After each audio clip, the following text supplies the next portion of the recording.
வேடச்சந்தூர் அருகே சிறுமியை நிலா பெண்ணாக தேர்ந்தெடுத்து விடிய விடிய கிராம மக்கள் வினோத வழிபாடு மேற்கொண்டனர்.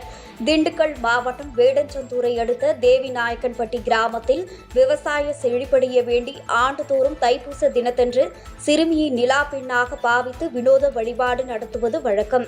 அதன்படி கடந்த வாரம் ஊரில் உள்ள சிறுமிகள் அழைத்து வரப்பட்டு வழிபாடு மேற்கொள்ளப்பட்டது. இதில் 8 நாள் இரவு முழுவதும் தூங்காமல் விழித்திருந்த ஆனந்தம் தமிழ்செல்வி தம்பதியின் 13 வயது மகள் தீக்ஷா என்ற சிறுமி நிலா பெண்ணாக தேர்ந்தெடுக்கப்பட்டாள். இதனைத் தொடர்ந்து தீக்ஷாவை கிராம பெண்கள் ஊர் எல்லையில் உள்ள சரளிமலைக்கு அழைத்து சென்று ஆவாரம் பூக்களை கொண்டு அலங்காரம் செய்தனர். பின்னர் ஆவாரம் பூக்கள் நிரம்பிய கூடையை சுமந்தபடி சிறுமியை ஊர்வலமாக ஊருக்குள் அழைத்து வந்தனர்.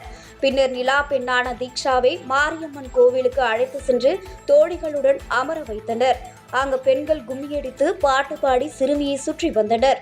இதைத் தொடர்ந்து மாசடச்சி அம்மன் கோவிலுக்கு அழைத்து செல்லப்பட்ட சிறுமிக்கு முறைமாமன்கள் சேர்ந்து பச்சை தென்னை மட்டையால் குடிசை அமைத்து அதில் அமர வைத்து சடங்குகள் செய்தனர்.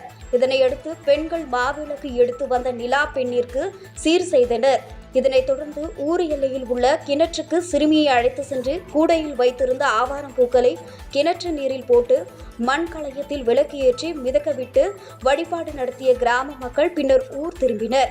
அந்த விளக்கு 7 நாட்கள் அணையாமல் தொடர்ந்து எரிந்து கொண்டு இருக்கும் என்பது குறிப்பிடத்தக்கது. 100 ஆண்டுகளுக்கு மேலாக இந்த வினோத வழிபாட்டை கிராம மக்கள் நடத்தி வருவதாக கூறப்படுகிறது.